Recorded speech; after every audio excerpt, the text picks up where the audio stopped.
Dans le cadre des pathologies cardiaques ischémiques, nous allons aborder l'infarctus du myocarde. Il n'y a pas de prérequis pour suivre cette capsule, mais je vous invite à regarder l'angine de poitrine, l'examen clinique en cardiologie et la douleur thoracique, ainsi que l'auscultation cardiaque normale. L'objectif sera de maîtriser les connaissances au sujet des pathologies cardiaques ischémiques et la sémiologie correspondante pour pouvoir rediriger votre patient ou le conseiller d'aller voir son médecin. Alors l'infarctus du myocarde, il est défini comme une nécrose myocardique d'origine ischémique. Sa sémiologie. Alors, la physiopathologie repose sur la notion que la rupture ou l'érosion d'une plaque athéromateuse, vulnérable car inflammatoire, induit une réaction thrombotique locale.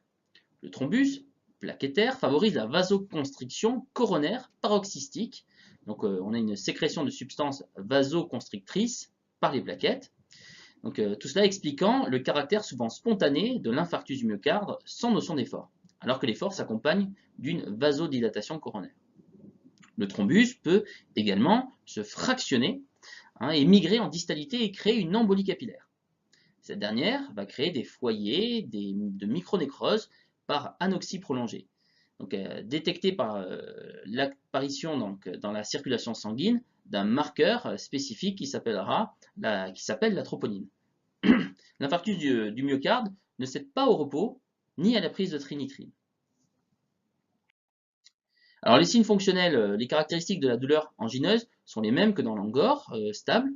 Seules les circonstances de survenue sont différentes. Il n'y a pas de notion d'effort.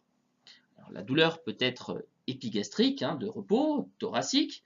Elle est non influencée par la mobilisation des muscles de la région douloureuse, ni par une mauvaise position. Donc l'examen clinique, il est souvent négatif.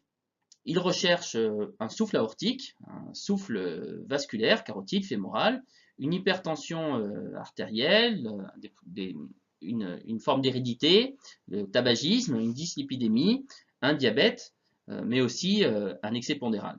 Alors, la conduite à tenir, bien évidemment, est la réorientation vers le médecin traitant.